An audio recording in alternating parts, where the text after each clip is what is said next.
Pakistan please ಮಾಡ್ಲಿಕ್ಕೆ ಹೊಂಟಿರಲ್ಲ. ಈಗ ಸಿದ್ದರಾಮಯ್ಯ ಅವರು ಪಾಕಿಸ್ತಾನದ ಭಾಳ ಪಾಪ್ಯುಲರ್ ಲೀಡರ್ ಆಗಿದ್ದಾರೆ. ಬಹುಶಃ ಅಲ್ಲಿಗೆ ಶಿಫ್ಟ್ ಆಗ್ಬೋದು ಚಲೋ, ಪಾಕಿಸ್ತಾನಕ್ಕೆ ಅವ್ರು ಕಳಿಸ್ಬಿಡೋದು ಚಲೋ ಅಂತ ನಂಗೆ ಅನಿಸ್ತದೆ. ಸಿದ್ದರಾಮಯ್ಯನವರು ಭಾಳ ಒಳ್ಳೇದಾಗ್ತದೆ. ಬೆಲೆ ಏಕೆ ಸರ್ ಈಗ ಮಟ್ಟಿಗೆ ಸಿದ್ದರಾಮಯ್ಯನವರು ಅವ್ರ ಮೇಲೆ ಆ್ಯಕ್ಷನ್ ತೊಗೊಳ್ತಾರೆ. ಇವರು ಯಾಕೆ ನೀನು ಗುಂಡು ಹಾಕಿದೆ ಅಂತೇಳಿ ಸತ್ತದಲ್ಲ, ಹತ್ಯೆ ಆಗಿದಲ್ಲ, ಅವ್ರ ಕುಟುಂಬದವ್ರ ಪರಿಸ್ಥಿತಿ ಏನು ಇದು. ನಾಳೆ ಇವತ್ತು 28 ಜನರಿಗೆ ಆಗೈತಿ, ನಾಳೆ ಬೇರೆ ಬೇರೆ ದೇಶದ ಬೇರೆ ಬೇರೆ ಜನರಿಗೂ ಆದರೆ ಯುದ್ಧ ಬೇಡ ಹೇಳಿ ಹೇಳಿದ್ದು ಪಾಕಿಸ್ತಾನದ ಮಾಧ್ಯಮದಲ್ಲಿ ಸುದ್ದಿ ಆಗ್ತಾ ಇದೆ. ಅಲ್ಲ, ನನಗೇನಾಗಿದೆ, ಸಿದ್ದರಾಮಯ್ಯನವರು ಮುಖ್ಯಮಂತ್ರಿಯಾಗಿ ಕೆಲಸ ಮಾಡ್ತಕ್ಕಂಥವ್ರು ತಮ್ಮದೇನು ಪೊಸಿಷನ್ನು ಏನಂತಾನ ಒಂದು ಒಕ್ಕೂಟದ ವ್ಯವಸ್ಥೆಯಲ್ಲಿ ಇದ್ದೇವೆ, ಪ್ರಜಾತಂತ್ರ ವ್ಯವಸ್ಥೆಯಲ್ಲಿ.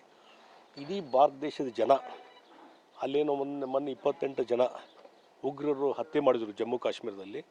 ಅದ್ರ ಬಗ್ಗೆ ಪ್ರತಿಯೊಬ್ಬ ನಾಗರಿಕರು ದುಃಖ ಪಡ್ತಾ ಇದ್ದಾರೆ, ವೇದನೆಯನ್ನು ಅನುಭವಿಸ್ತಾ ಇದ್ದಾರೆ. ಅಷ್ಟೇ ಅಲ್ಲ, ಈ ಉಗ್ರಗಾಮಿಗಳಿಗೆ ತಕ್ಕ ಶಿಕ್ಷೆ ಮತ್ತು ಅಷ್ಟೇ ಅಲ್ಲ, ಈ ಉಗ್ರಗಾಮಿಗಳಿಗೆ ಟ್ರೈನಿಂಗು ಮತ್ತು ಅವರಿಗೆ ಎಲ್ಲ ರೀತಿಯಾದಂಥ ಎನ್ಕರೇಜ್ ಮಾಡುವಂಥ, ಇನ್ವೆಸ್ಟಿಗೇಷನ್ ಮಾಡುವಂಥ ಕೆಲಸ ಪಾಕಿಸ್ತಾನ ಮಾಡ್ತಾಯಿದೆ.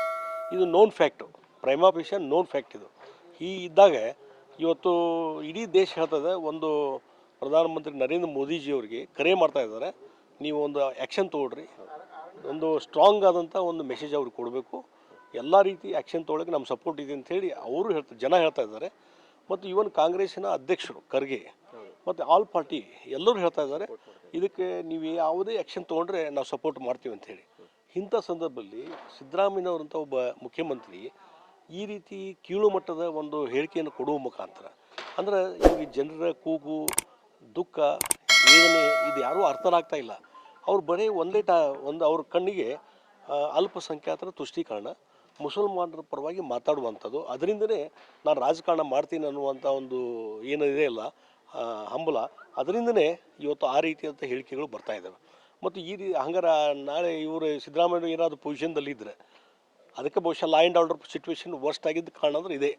ದಿನನಿತ್ಯ ಅತ್ಯಾಚಾರ, ಗುಂಡಾಗಿರಿ ಎಲ್ಲವೂ ನಡೀತಾ ಇದ್ದಿಲ್ಲ ಓಪನ್ ಆಗಿ. ಹೀಗಾಗಿ ಅದಕ್ಕೆ ಕಾರಣ ಅಂತಂದರೆ ಇವರು ಡೀಲಾತನ.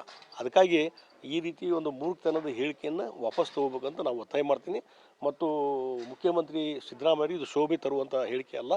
ಇದರಿಂದ ಇಡೀ ಜನಾಂಗ, ಇಡೀ ಜನತೆಯ, ಇಡೀ ದೇಶದ ಜನತೆ ಇವತ್ತು ಇವ್ರ ಬಗ್ಗೆ ಭಾಳ ನಗೆಪಾಟಲು ಆಗಿದ್ದಾರೆ. ಮತ್ತು ಬಹುಶಃ ಪಾಕಿಸ್ತಾನದಲ್ಲಿ ಇವತ್ತು ಟಿ ವಿ ಮಾಧ್ಯಮಗಳಲ್ಲಿ ಇವತ್ತು ಸಿದ್ದರಾಮಯ್ಯರು ಅಲ್ಲಿ ಭಾಳ ಪಾಪ್ಯುಲರ್ ಆಗ್ತಾ ಇದ್ದಾರೆ. ಬಹುಶಃ ನನಗನ್ನಿಸೋ ಮಟ್ಟಿಗೆ ಅವರು ಕರ್ನಾಟಕದ ಮುಸ್ಲಿಮನ್ನು ವೈಲೈಸೋದಂಥದ್ದಾಯಿತು, ದೇಶದ ಮುಸಲ್ಮಾನರನ್ನು ವೈಲೈಸುವಂಥದ್ದಾಯಿತು. ಈಗ ಪಾಕಿಸ್ತಾನದಲ್ಲಿರ್ತಕ್ಕಂಥ ಮುಸಲ್ಮಾನರು ಅವ್ರನ್ನೂ ಸಂತುಷ್ಟಗೊಳಿಸುವಂಥ ಕೆಲಸ ಸಿದ್ದರಾಮಯ್ಯ ಮಾಡ್ತಾರೆ. ಇದನ್ನು ಕೈ ಬಿಡ್ರಿ. ಇದೇ ರೀತಿ ಆದರೆ ಇವತ್ತೇನು ಒಳ್ಳೆ ರೀತಿಯಾದಂಥ ಒಂದು ವಾತಾವರಣ ನಿರ್ಮಾಣ ಆಗೋದಿಲ್ಲ. ಅದಕ್ಕಾಗಿ ತಕ್ಷಣ ಆ ಮಾತನ್ನು ವಾಪಸ್ ತೆಗೆದುಕೊಳ್ಬೇಕು. ಮತ್ತು ಕೇಂದ್ರ ಸರ್ಕಾರ ಯಾವುದೇ ರೀತಿ ಆ್ಯಕ್ಷನ್ ತೊಗೊಂಡಾಗ ನಾವೆಲ್ಲ ಪ್ರತಿಯೊಬ್ಬರು ಪಕ್ಷಾತೀತವಾಗಿ ಅದನ್ನು ಸಪೋರ್ಟ್ ಮಾಡಿದ ಮುಖಾಂತರ ಒಂದು ಒಳ್ಳೆಯ ಸಂದೇಶ ಕೊಡಲಿಕ್ಕೆ ಸಾಧ್ಯ ಇದೆ. ಯುದ್ಧ ಮಾಡೋದು ಬೇಡ ಅಲ್ಲ, ಯುದ್ಧ ಮಾಡೋದು ಬೇಡ ಅಂತ ಹೇಳುವಂಥದ್ದು ಏನಿದೆಯಲ್ಲ, ನನಗನ್ನಿಸ್ತದೆ ಯಾರು ಸತ್ತದಲ್ಲ, ಹತ್ಯೆ ಆಗಿದಲ್ಲ, ಅವ್ರ ಕುಟುಂಬದವ್ರ ಪರಿಸ್ಥಿತಿ ಏನು ಇದು. ನಾಳೆ ಇವತ್ತು 28 ಜನರಿಗೆ ಆಗೈತಿ, ನಾಳೆ ಬೇರೆ ಬೇರೆ ದೇಶದ ಬೇರೆ ಬೇರೆ ಜನರಿಗೂ ಆದರೆ ಇದಕ್ಕೆ ಕಾರಣೀಭೂತ ಯಾರು, ಇದಕ್ಕೆ ಜವಾಬ್ದಾರಿ ತೊಗೊಳ್ಳುವಂಥವ್ರು ಯಾರು? ಒಂದು ಸಲ ನೀವು ಹೆದರಿಕೆ ನೋಡಿ, ಇಲ್ಲೊಂದು ಮರ್ಡರ್ ಆಕತಿ, ಹುಬ್ಳಿಯಲ್ಲೋ ಬೆಳಗಾವದಲ್ಲೋ ಸಣ್ಣ ಹುಡುಗನ ಅಪಹರಣ ಮಾಡ್ಕೊಂಡು ಹೋಗ್ತಾರೆ. ಅದಕ್ಕೆ ನೀವು ಮೊನ್ನೆ ಗುಂಡೈಟ್ ಹಾಕಿದಂಗಾರೆ, ಹಂಗೆ ಗುಂಡೈಟ್ ಹಾಕಿದವ್ರನ್ನ ನೀವು ಪೊಲೀಸ್ ಅಧಿಕಾರಿನ ಬಹುಶಃ ನೀವು ನೇಣಿಗೇರಿಸುವಂತ ಕಾಣಿಸ್ತದೆ ನನಗನ್ನಿಸ್ಬಿಟ್ಟಿಗೆ. ಸಿದ್ದರಾಮಯ್ಯನವರು ಅವ್ರ ಮೇಲೆ ಆ್ಯಕ್ಷನ್ ತೊಗೊಳ್ತಾರೆ ಇವರು, ಯಾಕೆ ನೀನು ಗುಂಡು ಹಾಕಿದೆ ಅಂತೇಳಿ.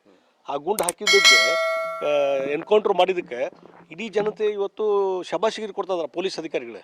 ಹಾಗಾದ್ರೆ ನೀವು ನಿಮ್ಮದೇ ಈ ರೀತಿ ನೀತಿ ಆಗಿದ್ರಿ, ಯುದ್ಧ ಬೇಡ, ಅವ್ರು ಬಂದು ಏನು ನಮ್ಮ ಮೇಲೆ ಅಟ್ಯಾಕ್ ಮಾಡಿದ್ರೆ ಮಾಡಲಿ, ನಾವು ಟಾಲರೇಟ್ ಮಾಡ್ಕೊಂಡಿರ್ತೀವಿ ಅನ್ನುವಂಥದ್ದು ನೀತಿ ಆದರೆ ಬಹುಶಃ ನಮ್ಮ ದೇಶ ಭಾಳ ದಿವಸ ಬದುಕಲಿಕ್ಕೆ. ಅಲ್ಲ, ಅದಕ್ಕೆ ನಾನು ಹೇಳ್ತೀನಿ, ಇವತ್ತು ಪಾಕಿಸ್ತಾನ ಪ್ಲೀಸ್ ಮಾಡ್ಲಿಕ್ಕೆ ಹೊಂಟಿರಲ್ಲ. ಈಗ ಸಿದ್ದರಾಮಯ್ಯ ಅವರು ಪಾಕಿಸ್ತಾನದ ಭಾಳ ಪಾಪ್ಯುಲರ್ ಲೀಡರ್ ಆಗಿದ್ದಾರೆ. ಬಹುಶಃ ಅಲ್ಲಿಗೆ ಶಿಫ್ಟ್ ಆಗ್ಬೋದು ಚಲೋ, ಪಾಕಿಸ್ತಾನಕ್ಕೆ ಅವ್ರು ಕಳಿಸ್ಬಿಡೋದು ಚಲೋ ಅಂತ ನಂಗೆ ಅನಿಸ್ತದೆ. ಸಿದ್ದರಾಮಯ್ಯನವರು ಭಾಳ ಒಳ್ಳೇದಾಗ್ತದೆ.